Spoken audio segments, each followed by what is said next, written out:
Now, thick terms, unlike slurs, were studied more in mathematics rather than philosophy of language and linguistics, and they are usually introduced by means of examples rather than with a proper definition. So the main idea is that thick terms are terms that combine a descriptive component with an evaluative one. So here you have some English examples, stuff like lewd, chaste, generous, selfish, courageous, cruel, brutal, etc. So here you see that the evaluation conveyed by thick terms can be either positive, like chaste, or negative, like lewd.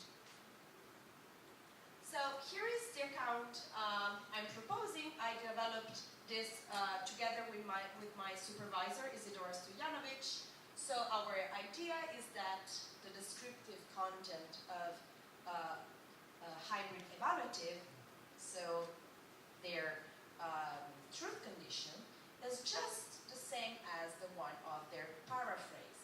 So in the case of slurs, that would be their so-called mutual counterpart, and in the case of thick term, the paraphrase we can come up with when we are asked, what does this term mean? But we analyze these terms as presuppositional triggers. So in addition to their descriptive content, they also trigger an evaluative presupposition. So let's take concrete examples. Let's take the slur WAP that has the same truth conditions as Italian, and the thick term lewd that has the same truth condition as sexually explicit. In addition, both these terms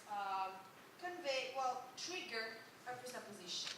So in the case of slurs, in the case of WAP, it would be something like Italians are bad for being Italian, and in the case of lewd, it would be something like sexually explicit things or people are bad because of being sexually explicit.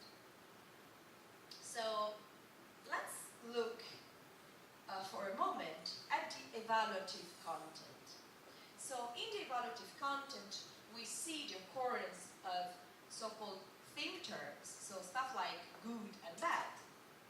And good and bad are particular because when you say something is good or bad, you mean in some respect.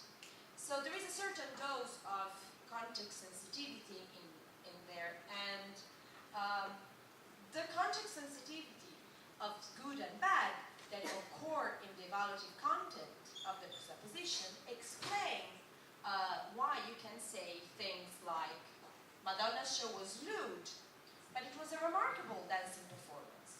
So you can express a negative evaluation in some respect and a positive one in some other respect. And you can do the same about a person. You can say Madonna is lewd, but she's a good singer. Or you can say, and you do the same with slurs. You can say that WAP is a good philosopher. Now, how can we explain this? Because good and bad are bring on board this context sensitivity. Now that we looked at the evaluative content, let's give a look to the descriptive content. So, if we look at slurs, the descriptive content is stuff like Italian, German, etc., which are not particularly gradable. Of course, we can play a bit in saying what is more Italian than what, but that's a bit like figurative language. That's not a salient feature of Italian being gradable. On the contrary, if we look at most thick terms, the descriptive content of thick terms is a gradable adjective. So take, for example, sexually explicit. So consider two contexts. We have a nunnery in the first one and the carnival in Rio de Janeiro in the second one. So we can say that the standards for being sexually explicit are pretty different from the first case and the second case. So in what counts as sexually explicit, so if you imagine a scale, the threshold of sexual explicitness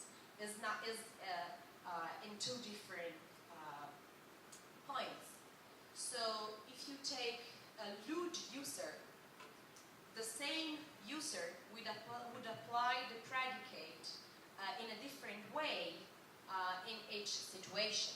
So what you see is when you say lewd, what you mean is being sexually explicit over a certain threshold that makes it the case that the negative evaluation is triggered. So to sum up this presuppositional account, this is how it works. So what means Italian? Only if the evaluation triggered holds. That is, in the context of utterance, Italian people are bad in some relevant respect for being Italian. And the same for lewd. It is sexually explicit, but only if the evaluation triggered holds. Now, I would like to underline something here. So, as you see, we say, in the context of utterance.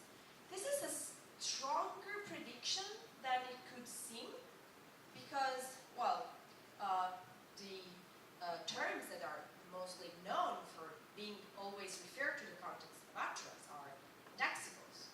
So it looks like we are analyzing here evaluatives with an indexical component. So here is the suggestion. The suggestion is looking at those languages that allow indexical shift. So let's see what that is. So imagine Marco says, I'm hungry, and I want to report his utterance. And I say, Marco said that he is hungry.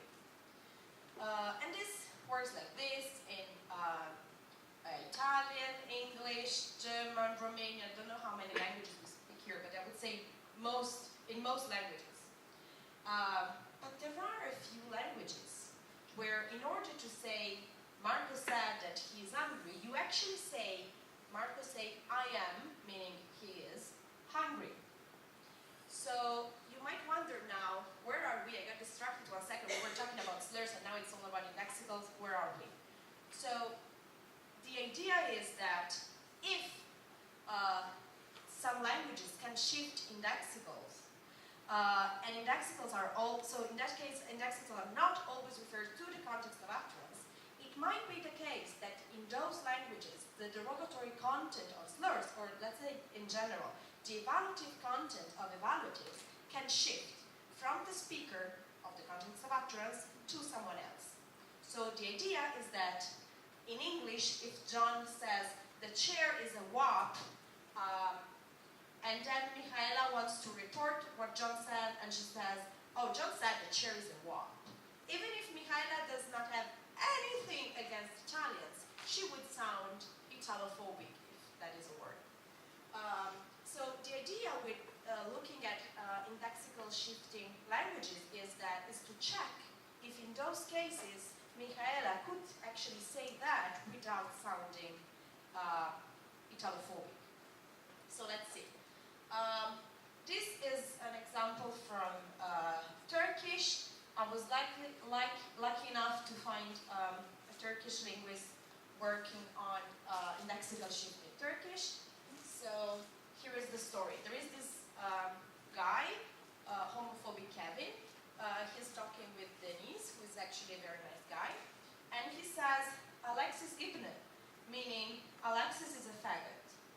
Now, after some time, after a few hours, Denise forgets who homophobic Kevin was talking about, and he asks around. Now, he has at his disposal two possible constructs to ask. The first one does not allow indexical shift.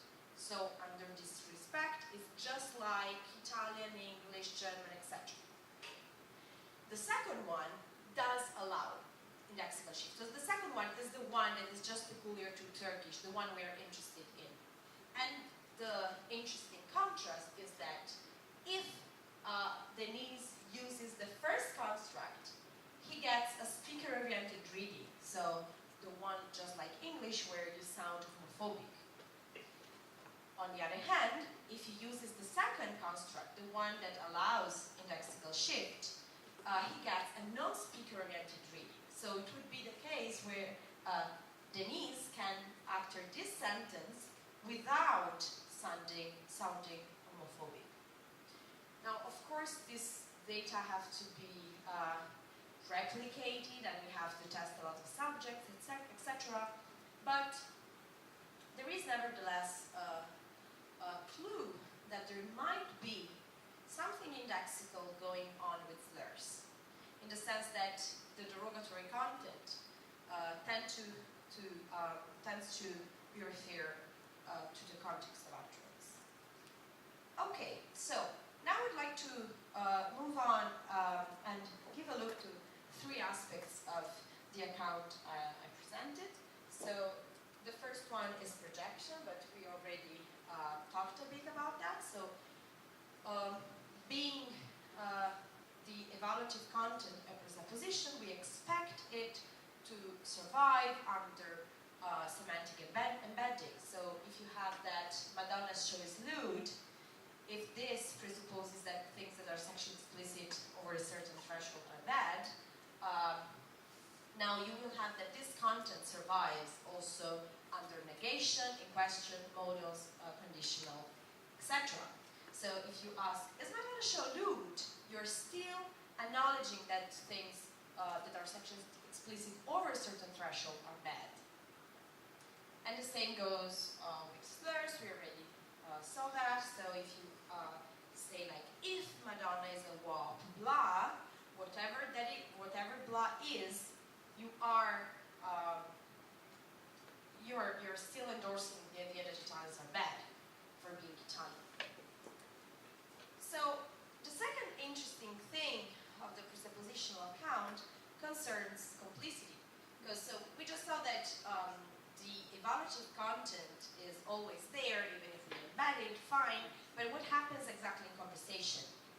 Now the idea is that presupposition, they are either part of the common ground, or if no one objects, they get added into it. So the idea is that if the participants to a conversation don't speak up, the evaluative content gets added to the common ground.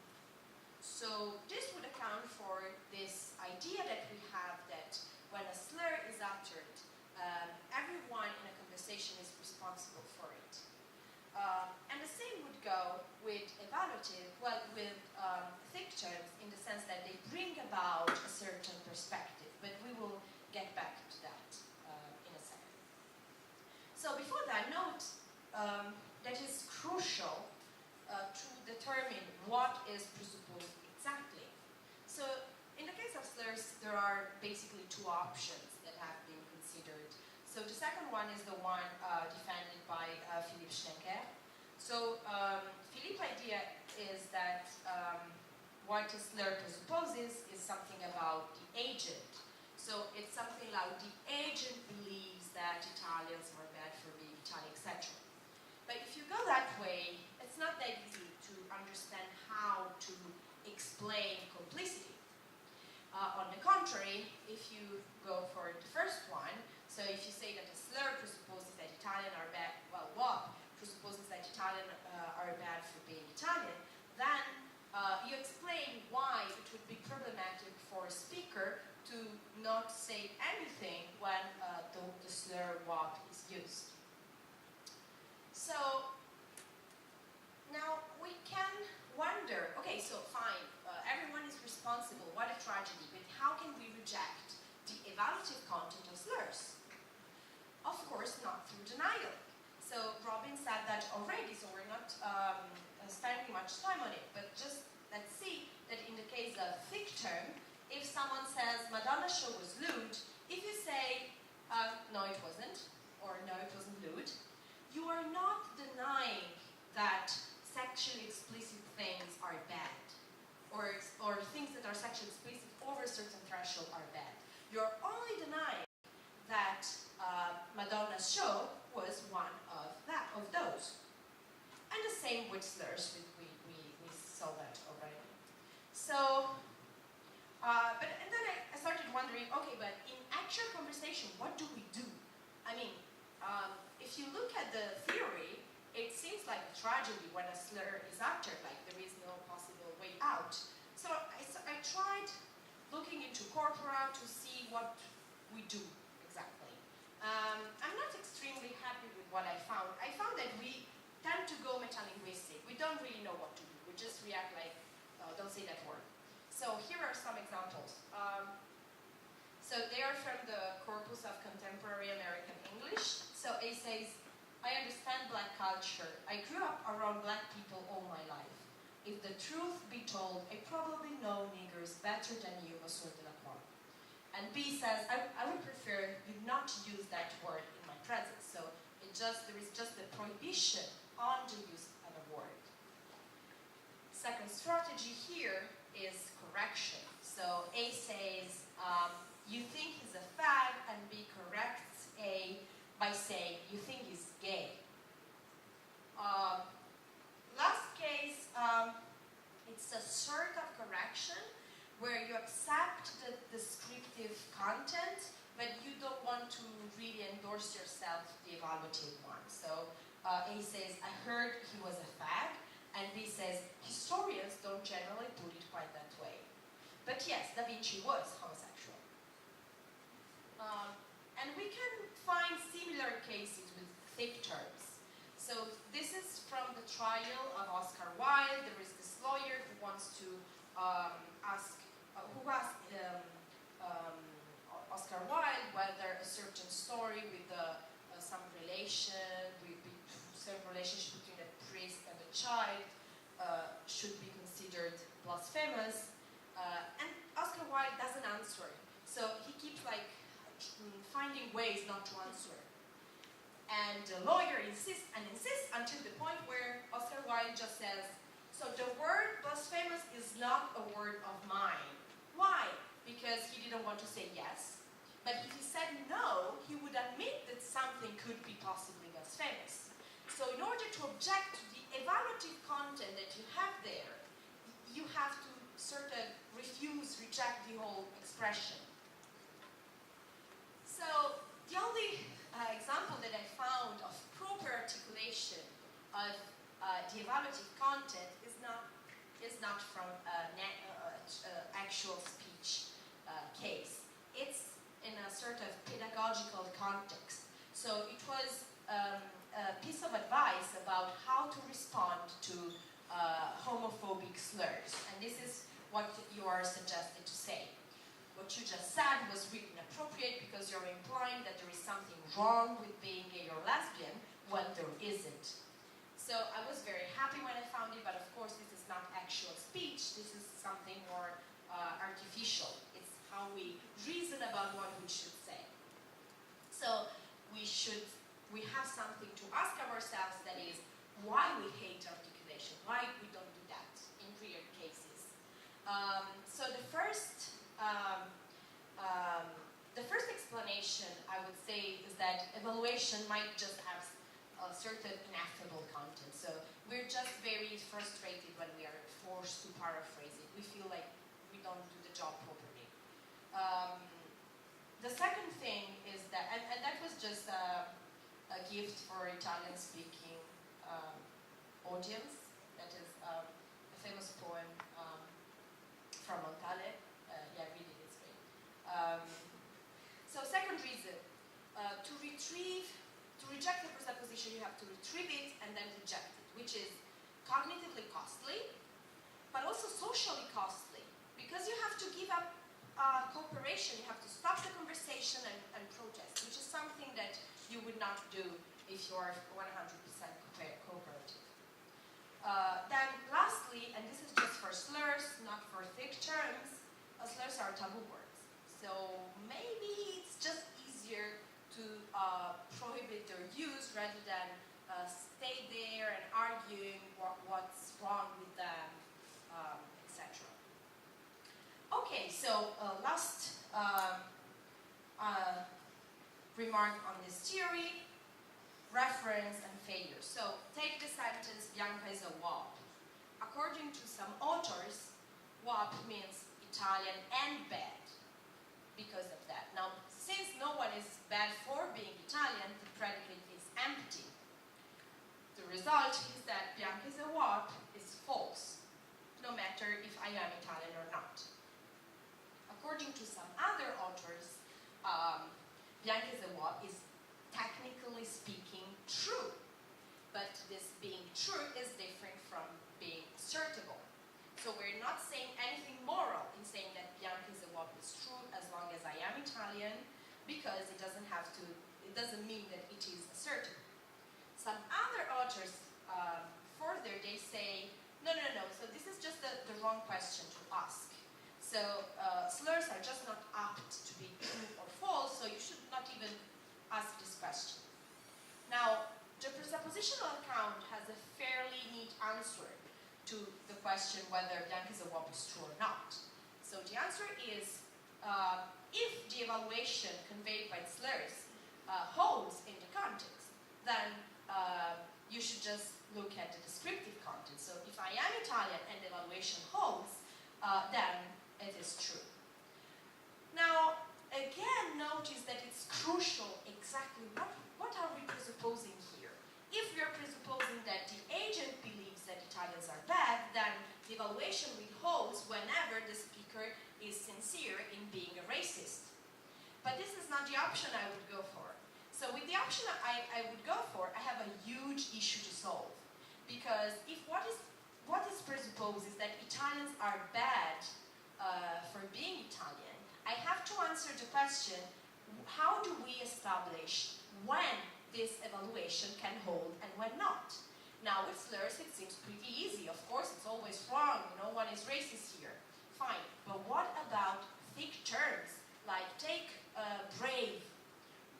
How can we establish when it is good to be willing to take a certain amount of risk? That's so I would say that it really depends on what theory of moral facts you choose. And this is a hot potato that I'm very happy to leave to people working in ethics, so have fun with that. Okay, so very last remark. How am I doing time? You're doing good. Okay. Okay, no, but I'm gonna need less. So, just a small remark on the function of hybrid evaluative. So, so far we have been talking about a lot about nerdish things like projection and indexicals, which are very exciting. But we might want to take a look to the bigger picture. So we might say, okay, so why do we actually have these expressions in language? What do we do with them? I would like to show how these remarks directly follow from the account I provided. So it's not something separate, it's something that really comes from it. So I analyzed these terms in terms of presuppositions. And here is a quote from Chilton. Presuppositions are at least one micro-mechanism in language use, which contributes to the building of a consensual reality. So the idea is that when you employ hybrid evaluatives, you take for granted a certain moral perspective. It's as if you use a lens on reality and you expect everyone else to do the same. So, in other words, because presupposed content is presented as not open to discussion, if it is not objective, if no one challenges it, it shapes the context, because it is a requirement on the context. So, the idea is that from the presuppositional analysis tried to sketch for hybrid evaluatives, it follows not only that they encode evaluation, how presuppositionally, blah, blah, blah, projection, blah, blah, blah, but also that they are somehow able to impose evaluation. And that's, I find it's an interesting consequence of this account. Okay, so that would be all. Thank you.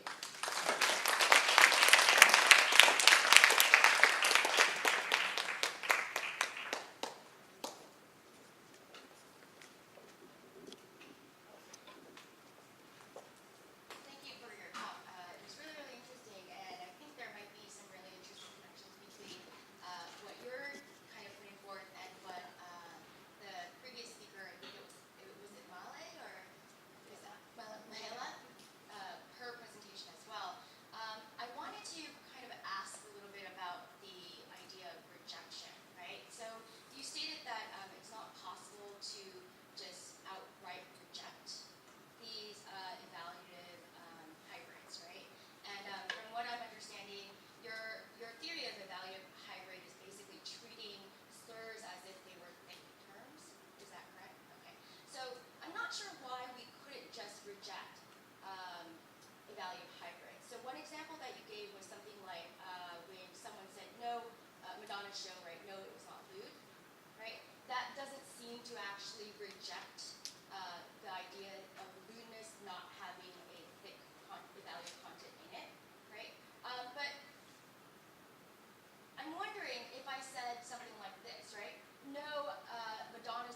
objection tends to target the descriptive content, not the evaluative one, which doesn't mean that it is entirely possible to get those readings.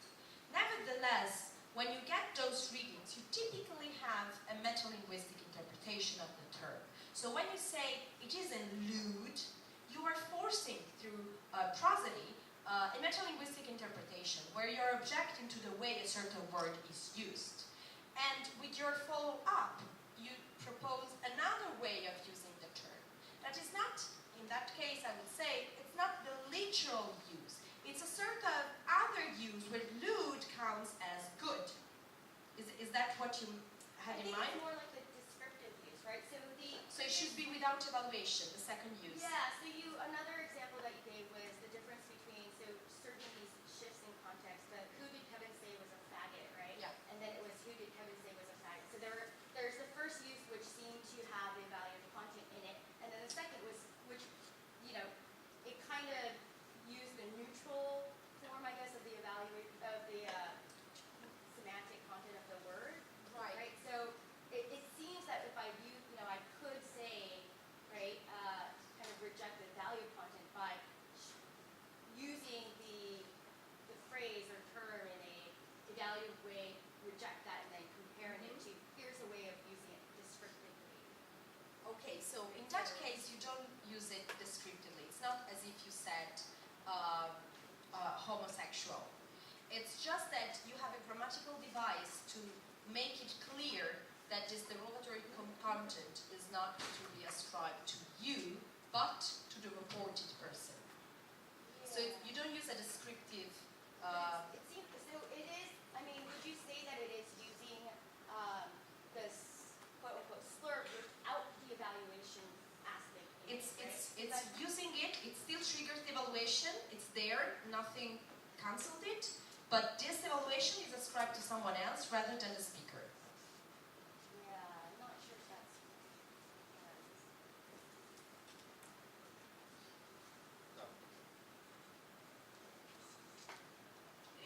I have a question about the positional account of slurs. You said that the negative evaluation is presupposed by an utterance of, for example. If it is so, then an assertion of wops are despicable, or wops are bad, or I think that wops are bad, would be redundant. When I say my brother is tall and I have a brother, but I don't think that something like wops are despicable looks redundant, it looks informative to me.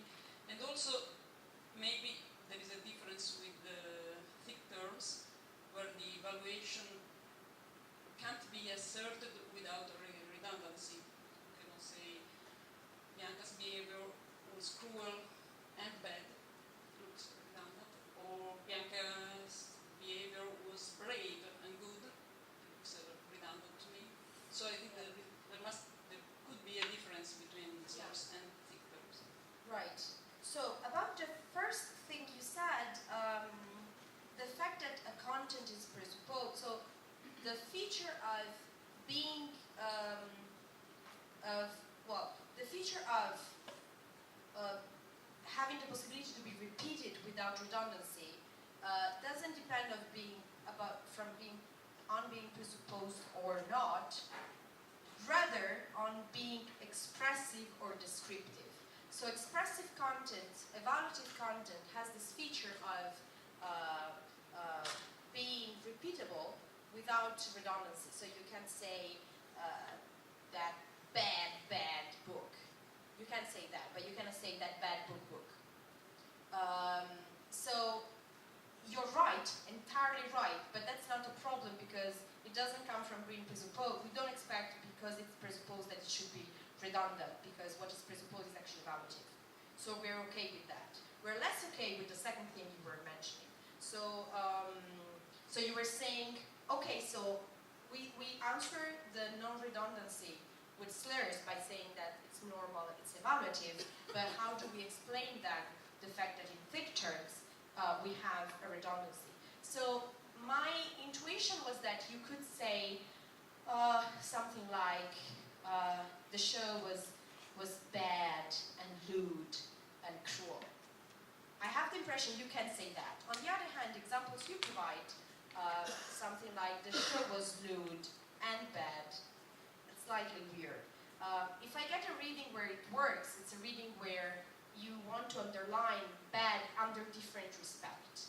So like it's lewd instead like morally bad, but in addition would be, and if you add bad, I get that it's some other respect, like either it's a bad performance or I don't know, something like that.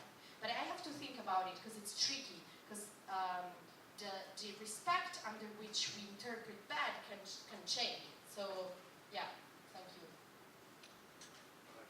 Oh yes. Thank you, Bianca. That's really interesting, especially one of your conclusions, presuppositions are not open to discussion, so if not objected, they shape the context. That very, very true. I mean, useful to know. Now, the point. My question is about the other examples, namely thick terms. I do not think that thick terms can be described as hybrid evaluatives having presuppositions. Would you agree? They cannot be described. So, in a way, this description is almost a definition of slurs, isn't it? Right. Okay. But then I do not see very much the very boiling potato you passed over. Okay. In a sense, I mean, if they don't have presuppositions,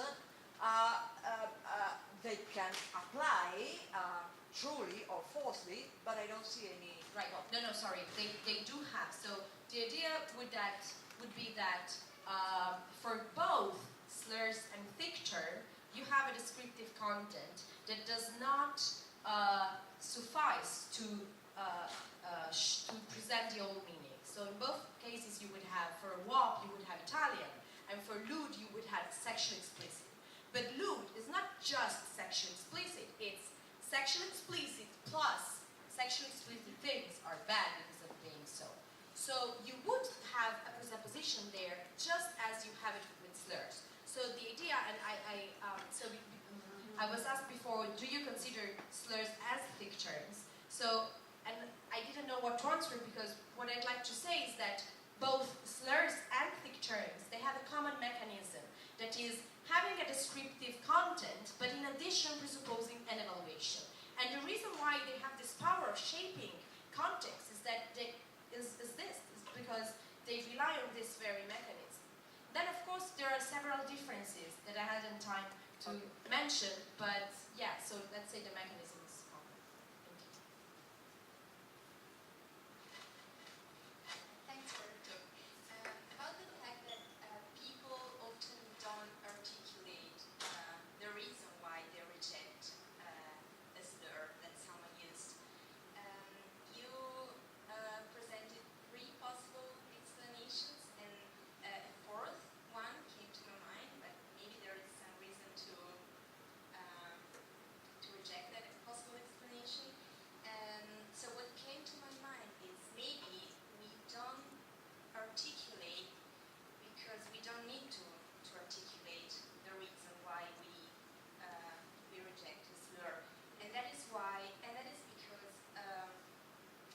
we all know that slurs are nasty, and we all know why a particular slur is nasty, and so it just becomes a matter of accepting or rejecting the use of a slur. So you would expect, for example, you would expect articulations and explanation in speech to children or non-native speakers, but not among older native speakers. Yeah, that's very possible. Yeah. I was just going to follow up on that just for a sec. So there was one explanation that you favored, like when you say it's not appropriate to use that word or what have you. And that does seem as if it's only going to have purchase if it's a child